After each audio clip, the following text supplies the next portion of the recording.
Ah, okay. So this is a book I made in 1986 when I was a student at NID, and it's another story how I met Zakir, how he teased the photographer and trained the photographer out of me. I had no intentions of becoming a photographer. I wanted to be a font designer. But circumstances and wonderful chance played its part. And I became a photographer and started to photograph Zakir and other musicians that he traveled with for many winters. So this was 1986. And it was a book where I went to, I can't call it a collaboration with Zakir, but he was supposed to do all the texts for it, and I was going to do the photographs. And this gave me unlimited entry into his world. I think that was the greatest thing he did for me. He really led me into the green room of life. He also told me to just take a few photographs and sit down, to not use a flash, to not get in the way, but most of all, to listen, to not think that I could speak. And anyway, in the presence of all these maestros, there was nothing for me to say. But because Zakir adopted me, his parents adopted me, then all the musicians community around him adopted me. And I get to, this is where Zakir is sort of starting to write the text, where he wrote, to start work with the Guru's permission and blessing is to ensure success. So the idea was, and quite radical for that time, for those of you who understand bookmaking, 1986, to think that the protagonist of the book can write the text himself in his own handwriting. When my guru went to his guru, Zakir and Abbaji. And this is all 1986. I'm still a student, so I've designed the book myself, done the interviews myself, handwritten the book, which you'll see later. That was 1986, and then in 2002, I made myself Mona Ahmed. In 2004, 2005, I made Privacy, and then I made Go Away Closer. And it was becoming increasingly clear to me that what I had done in 1986 is what I wanted from photography, that I wanted to be able to have an experience of a work rather than just seeing it on the wall. But by this time, by the time I did Go Away Closer, I was sort of known as an artist as well, and that meant having prints on the wall. So that was very, very disturbing for me, and I remember when I walked into my exhibition of Go Away Closer, I thought, can I not slip a print into each frame? Just so that, because the heart of the work was the book. The book is my work. The exhibition is a catalogue of that book. It's merely showing you the images that were in the book. So for me, the satisfaction is in the book, and yet I couldn't translate that into the art world or into the readers. I was quite upset at that kind of separation from my intention to what was demanded of me. Until 2008, I made a box called Sent a Letter, which had 7 accordion fold books in it, all of them made as letters to different people that I traveled with. And then the best part was, in 2008, January, I came to Calcutta and walked past this jewelry store on Park Street, Satram Das. The vitrines were empty. I went inside, introduced myself, met Raj with some difficulty, and he said, oh, I know your work. What can I do for you? I said, well, since your vitrines are empty, give them to me. That was 2008. This book, these 7 books were on display on Park Street from 2008 to 2018. 10 years on one of the busiest streets in Calcutta. I don't think any museum show could have made up for it. That's when I realized that I had found a form. It was not the form, but I had found a form. And then in 2018, I made Museum Bhavan and went back to Satram Das Jewelers and changed, sent a letter and put Museum Bhavan inside. So by now I've had a 12-year exhibition in Calcutta on the street, which is what I always wanted for my work. And then in Pamuk's museum in Istanbul, friends started to travel with books and have their own exhibitions. And this is something I wanted to show you, that I thought one has to be prepared to have an exhibition at any time. And so I made myself this jacket with these 9 pockets. And so I could, at any point, make an exhibition wherever I wanted, you know, before the security come and tell me that, oh, you're not supposed to do this. Or I could literally, in your house, outside your house, if I hadn't been invited by the Bengal Biennale, and if I wanted to do something there, I would just go and put the work out there. And by the time people come and sort of say, oh, you know, they would find Malavika and say, this woman has come, she's showing her work to people, I would have shared my work already. And then if I was selling the book at the same time, I would have sold them all. So this is what I mean by the book as exhibition. Almost. It's a good direction for me to take. Of course, with Center Letter, nobody understood it, so it didn't sell at that time, and now people are writing to me and saying, look, how much can we pay? And it costs a fortune on Amazon. And the same thing happened with Museum Bhavan. Because of course, when you come out with a new idea, people take their time in absorbing it. By that time, the work is finished. And then I'm on to something else. And that something else is really a culmination of my life as a bookmaking artist, where I went to my publisher in 2019 and said, can we reprint the Zakir Hussain book? And he said, sure. So what I did was I carried my maquettes to him. The maquette is this sheets of paper on which you build your book, you write, and you have prints pasted on. And he said, we're going to print this exactly. Because this book has already been done. It's very easy for reprinting it. But I would like to show people the whole situation of how you make a book. And so we published the maquette. The maquette has this cover. And this was designed so that people could put it on the wall, students of Zakir at that time, because they might want to do their riyaz with a picture of him. And then this is the maquette.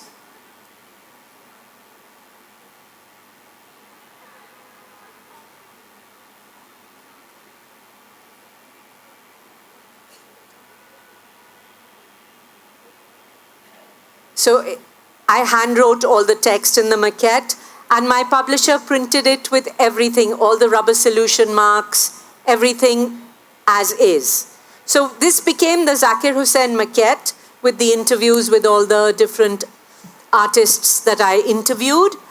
And then Steidl said, Gerhard Steidl, let's print a reader of my notes while I was a student on the font, on the design, all kinds of things. And so we printed this reader, but again with the idea that this could be clipped onto the wall as well. And then I said to him, can I also have an exhibition? And so we made this poster that comes out of the book.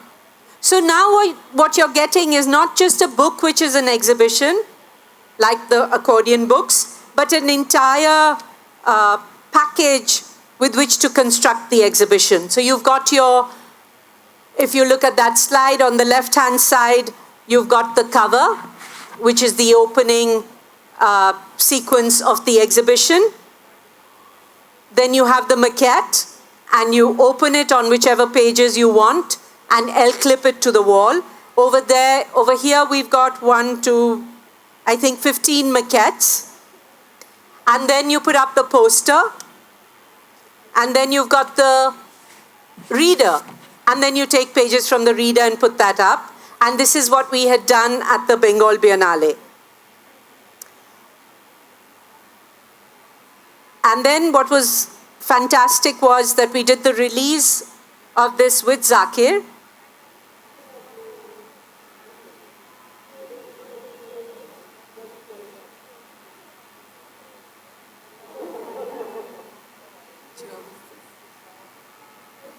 2020, just before COVID. And then the book sort of disappeared. So if I put 11 Pro.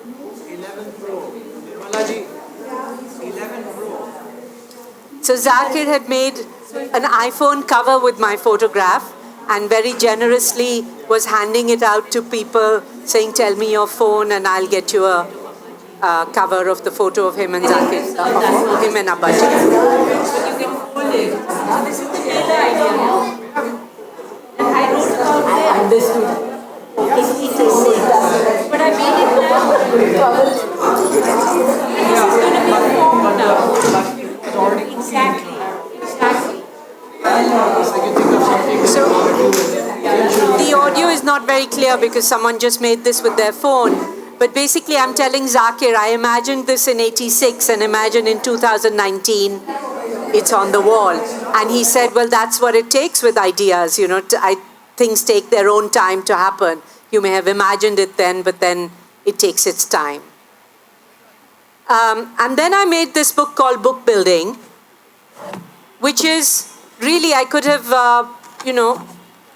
if I decided to retire, it would be a fine moment to retire. Because the book is from Zakir Hussain to Zakir Hussain Maquette. So from 1986 to 2019. And because Gerhard Steidl, the publisher, felt that a certain cycle had been completed and that I knew from the start when I started to make books that I wanted to be able to make the book the work, but the form didn't exist. So I had to create that form because the book was always seen as accompanying the exhibition. And I wanted the book to be the main player and the exhibition to be the accompaniment. And so I feel I succeeded in that with the Zakir Hussain Maquette. And we made this book building about all my books. And in that, I made a DIY, like how do you make the Zakir Hussain Maquette into an exhibition?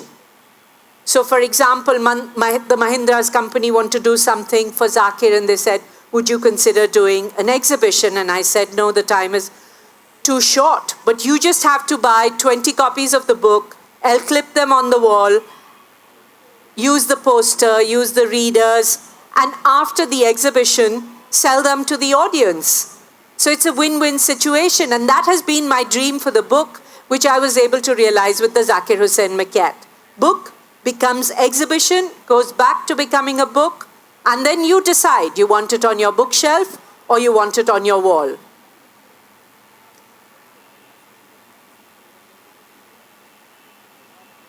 And then when we started the Bengal Biennale, I still hoped that I would have been able to drag Zakir to the museum somehow, even though he was busy on the days that we had asked him to come. But then by the time I came back, he had passed and the room had turned into a shrine.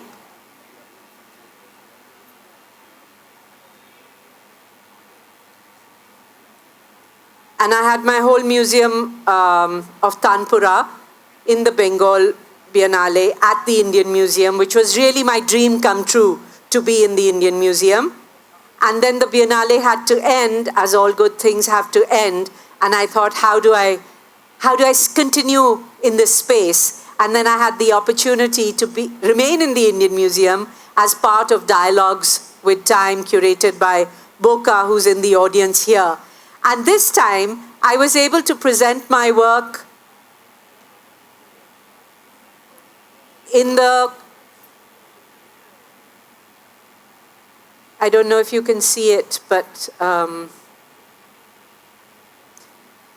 anyway, the work now is on the first floor. So this was during the Bengal Biennale, and now I just want to play the next one.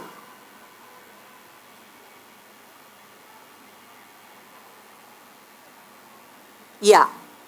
So this is how my massive archive of all the musicians of the 80s is now in the corridor of the Indian Museum.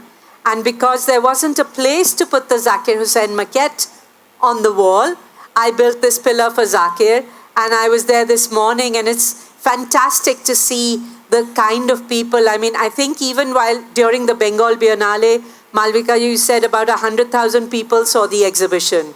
So that's the reach of what an institution can do, what a biennale can do, what a festival can do, and in my own small way, what a book can do. Thank you.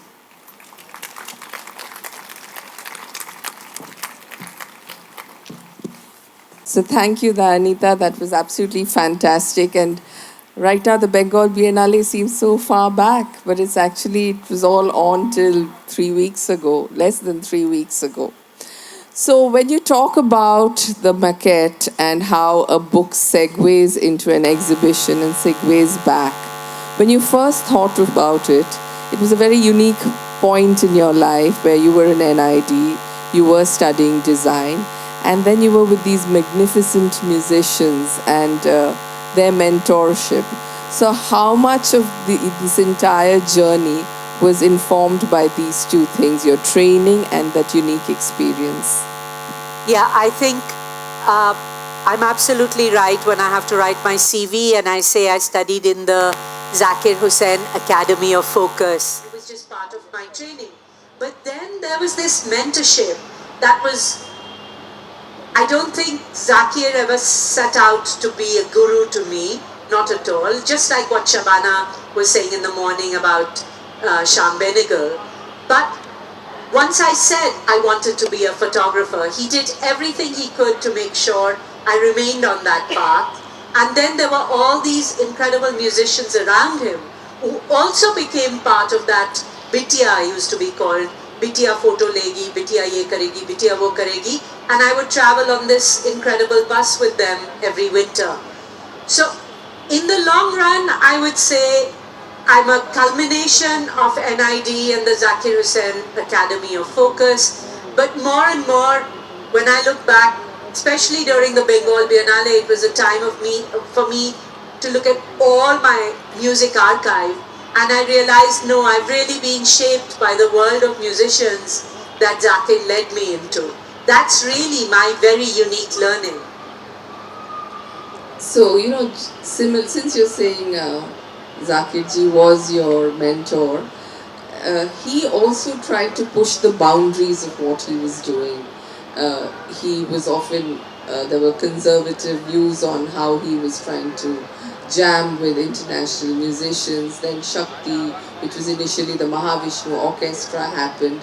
So do you think in some way, subliminally or otherwise, his DNA, which was to push boundaries, also made you question what a photograph can be and how a photograph can be something on the wall and something in your bookshelf? So it's also a fusion of a certain kind. Absolutely, you're absolutely right. It was, that part comes entirely from Zakir, from watching him, but also him telling me that you have to master your medium and then you start to challenge it and don't ever start to think you've understood it all. So when he was, for example, I was photographing him when he did the Taj Tea ad, and senior musicians were very upset and said, classical music to shahi biryani hai, ye aam janta ke liye nahi hai. And Zakir said, I love my medium, I want to share it with as many people as I can. So if I get 2 more people into the audience because of the Vataj ad, that's fine, that's a start. So I saw Zakir go from the role of an accompanist to becoming the main musician, at the same time being able to do the finest sangat. And that idea also taught me something. That in my, whatever I may do as an artist, at heart I'm still a documentary photographer. And I believe the value of the work is not so much in its artistic merit, which is measured now by the market, but really by what it documents. And the best example of that is the musician's archive. How do you put a value on something like that? It's invaluable. So Zakir, in both ways, by example and by telling me what to do and what not to do. So when he went on the jury to the Venice Film Festival, he said to me, saw your work at the Venice Biennale, very proud of you. Venice Biennale is a big deal for artists. And I was very cheeky and cocky at that time, so I said, well, see, Zakir, I'm a big star too. And he said, sweetheart, I hope you never start to believe that, because the day you do, it will be over. So that's the kind of mentoring I got from him, which was regardless of what was happening around me, he was always there for a little rap on the knuckles to say, stay with it and push and just keep learning and learning. So what I learned from him was, I learned to learn. And now when I look at all the videos of his, repeatedly he says, you're never the master, you're just always learning. In August, there's an interview of him saying, why are you people celebrating me? I'm just a student, there's so much more for me to do. Can you believe it? This genius musician is thinking like that. So anybody who was around him would have imbibed this from him. But somehow he took a special interest in making me stay with photography, not getting distracted by even Hariji agreeing to teach me the flute. So there was the mentoring of rigor and focus and how important riyaz is, and to learn to listen to your instrument, not just think that you know what to do with it, but to see what do the photos want to become in my case. But then also this idea that you absolutely rightly said, that it was you really have to master something before you can start to play with it. And for those of you from my vintage, you will remember what a tabla player was, a tabalchi in 1980, to what he transformed not just for himself, but for all musicians, including tabla players. And that's the great satisfaction now, when I see how many people, and we saw that at the Biennale in the exhibition, there's a part of him in everyone that he engaged with. We were just having this conversation a little earlier. You meet once and he's sort of imprinted in you forever. And if you've had the honor of traveling with him, then it's not possible for his thought process not to rub off on you. So that brings me to his the mystique of what an artist should be. You were talking about, incidentally, she was the first people I invited to the Biennale, so there was no question of her coming. All of that, she was truly one of the, in fact she manifested it in many ways, because we were not finding the courage to call it the Bengal Biennale at the beginning, and she told us to bite the bullet. So there is this whole thought that an artist should be a little, should be not so much in the public domain, should not be so reachable in a way. And yet here you are saying that you're going to take things out like Joseph from his Technicolor quote and just put it out there. So how would you reconcile the rigor of being an artist and being somebody who wants to be known for their excellence with being so approachable and being so available, if I may say so? I see that because photography is my medium, to me the other name for photography is dissemination. So if you have a box full of 1,000 pictures and you're not doing anything with it, it's fine, it's your personal archive. But I think a work is realized in its dissemination.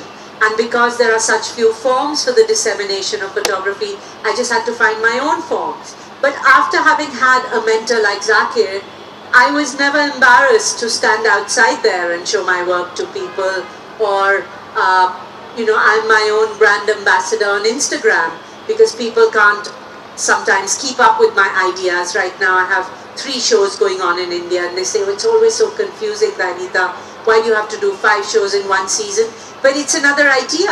How do you disseminate an exhibition? You have the musicians in Calcutta, but you have the archives in Jaipur, and you have the architecture in Bombay. So it's all about how do you disseminate this medium that you love? And my medium lends itself to dissemination. Perhaps if I was a sculptor or a painter, I would be perhaps not thinking like this. But as far as Malavika, the mystique goes, the mystique has to be in the work. I'm not someone who thinks that I have to be that mystique. And, look at Go Way Closer and you'll see how much mystique there is. So I think, especially when you're trying to push the limits of something and you're not able to communicate that to people in a press release, you have to stand there by your work and talk about it. I have no qualms about that, and I saw Zakir through that entire time of Shakti and Tajti, and that gives me a lot of courage. Super. So before I throw it open for some questions, it is called the Zakir Hussain Maquette, and we have spoken at length about him. But these have been difficult times. When we started the Biennale, we were plotting how to get him to the exhibition. Then we heard he's not coming to India, and then of course we got the news. So you know the photos of that bus and a certain kind of dedication which would make these people go into the interiors to really rough it out. I keep thinking about the loose they used, the food they ate. So what is it that we have kind of lost in these last, between the book and the maquette? Have we lost something, or are we just being too harsh and life just changes, so you can't expect people to get on a repurposed bus and, for 6 straight years go into deep interiors of India? You're so right. I mean, the world has changed. Technology has come in a big way. I don't think today it would be possible to hire a bus for 3 weeks and have 10 of the finest musicians of the country on that bus together. I think at that time, whether it was Shivji, Hariji, Zakir, Jog Saab, Girja Devi, sometimes Pratima, Ulhas Kashalkarji, Shujat is there, Rashid of course. Rashid and me were the babies of the bus. I don't think that kind of generosity is there in artists. In fact, I could say that something we have lost is the generosity in the art world. Everything has become so commercial and so instant that the idea that you would take a bus from Calcutta going all the way across India to Bharuch in Gujarat, stopping at small towns, playing, staying in school dormitories. You were asking about loos. I was given the task of going and buying Harpic and cleaning up the toilets, because we all just had to, have a picnic on the way. Zakir, of course, would love to turn everything into a cricket match, so he would take the pressure cooker lid off and play cricket with that. But it also taught us, and I don't know how adaptable people would be now, to just make the most of the situation, because everybody was committed to spreading the idea of Indian classical music. And that made it all possible. But even with the same musicians today, I don't know if it was possible. That time has gone, and it was great at the Bengal Biennale, because it was the first time I showed the musicians' bus work as prints on the wall, and I think that's where people were most touched, because there's so much joy in the pictures, and I wasn't even a photographer. Like I said, Rashid and me were like the babies of the bus, and so at night we would go around recording snorings of Anand Gopal and Shujat and Jog Saab. And the pictures are like that. There's sort of a celebration of this great bus that we all used to travel on. So when finally Museum of Tanpura is ready, I'll bring it back here to Calcutta so we can all look at those musicians' bus pictures. But meanwhile, their structure still is up at the Indian Museum, I think till the end of March. Yes, it should be seen. For those who are out of town, you must, or even those of us who are here, you should see it. Before I open it out, I just have to say that the snoring cassette you mentioned was lost. That's right. Yes, and now we've also lost Rashid Khan in a certain way. So now I really don't know where it is. So do we have mics? Yeah. Are there any questions about... Any questions?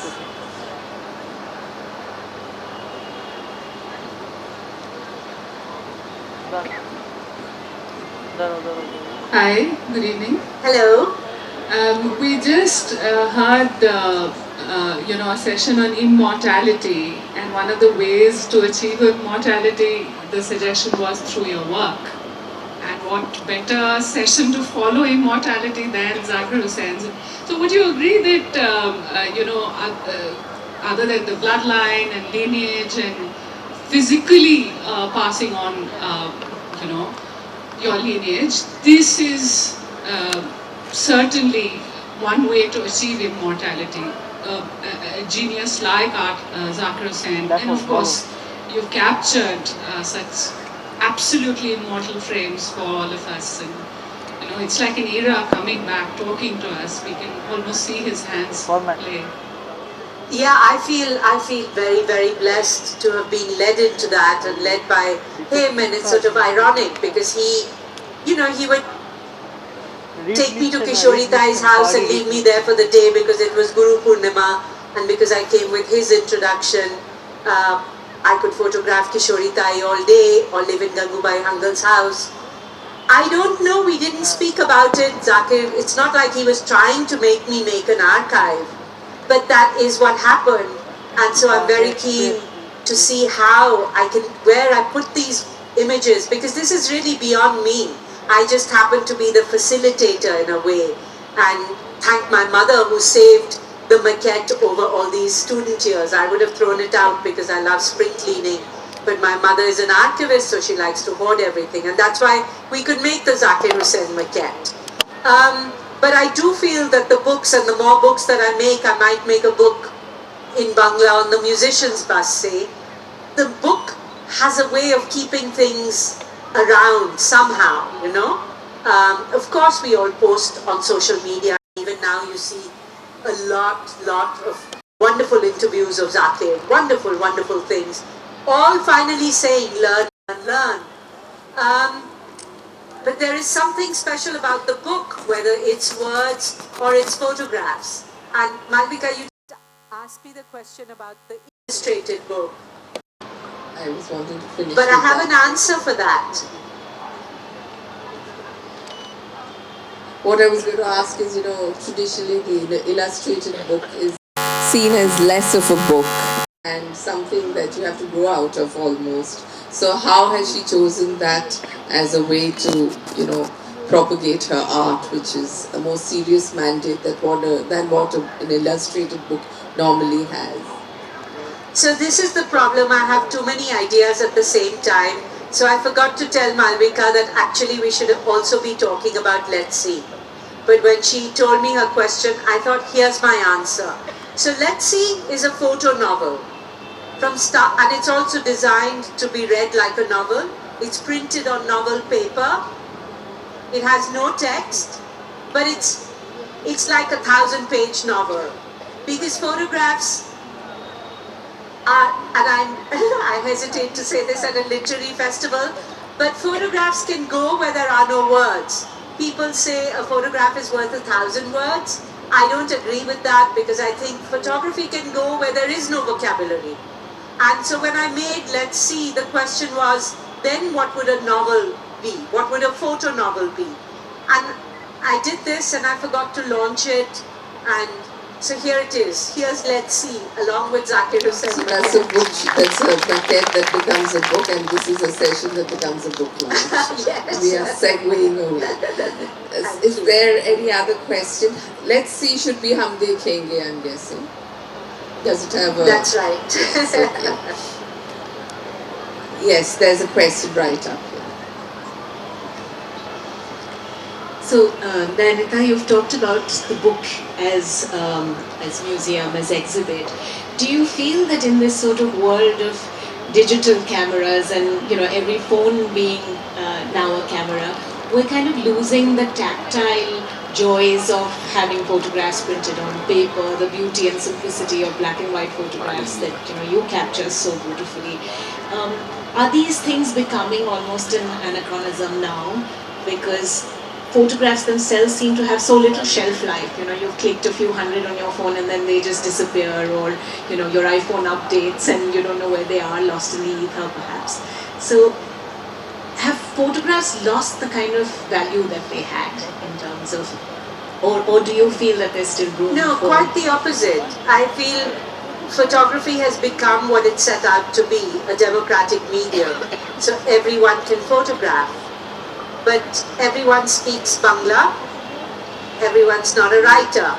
So therefore I say that making photographs is like collecting raw material or picking up words. But you know, you have to make a sentence and you have to make a paragraph and you have to make a story or a poem or novella, something to make things out of it. But I feel the tactile quality, I don't think that can go anywhere. Because as long as we have these fingers, we want to touch each other, as we know from COVID. And in the same way, everybody, even in the Indian Museum, I was telling Boka, people love to go and pat on the photos, and you know, the museum keeps putting do not touch, and then people like to come and sort of flick the photo and say, ah, they look at Rashid and they say, Satyajit Ray, because every important photograph should be of Satyajit Ray. I don't know, but people like to touch. And I think that's the beauty of books. And the fact that there are thousands and thousands of photographs actually makes the book even more valuable, because you've got, you know, I don't think any amount of videos that I put of Zakir on YouTube can make up for this book, which is, you know, made with his cooperation, his handwriting, his, you know, he's so much part of this. And so the idea that you're touching something that was conceived by him, with him, because of him, is very special. And then that's when you come into the tactility of the book, the touch of the paper, and you all know those things. So I don't think the book is going anywhere. Problem is the other way. We have too many books now, and self-publishing is wonderful for illustrated books, because we don't have photo publishers of that kind in the country as yet. But you do need a publisher, you know. I still believe in the system of a publisher and an editor and a distribution system, because I can print 5,000 copies of this, but if I can't distribute it, they're going to sit in my house and occupy a lot of space, and space is very valuable, and books need to travel, they need to go out, art needs to go out. So I still believe in the old system of a publisher, distributor, and you may not read the book, you may not even open it from the shrink wrap, but it's there. It's like a promise it's a conversation with a stranger in the future, is what I like to say. You never know who that stranger will be, no? Thank you. Super, I think that's a wonderful note to conclude on. Dayanita will be selling these wonderful books, exhibitions, and whatever else you want them to be. Thank you, Dayanita. You've done the double bill. You've done the Bengal Biennale as well as the Coal India Kolkata Literary Meet. And the Zakir Hussain Maquette, And it's still there. You're doing the exhibition. So and the launch of Let's See, which I had forgotten. Yes, that too. And there is an exhibition on at Indian Museum. It's exceptional, so do try and catch it. And Boka's there if you need more information. I finally spotted it. I have to quickly rescue these before someone walks away.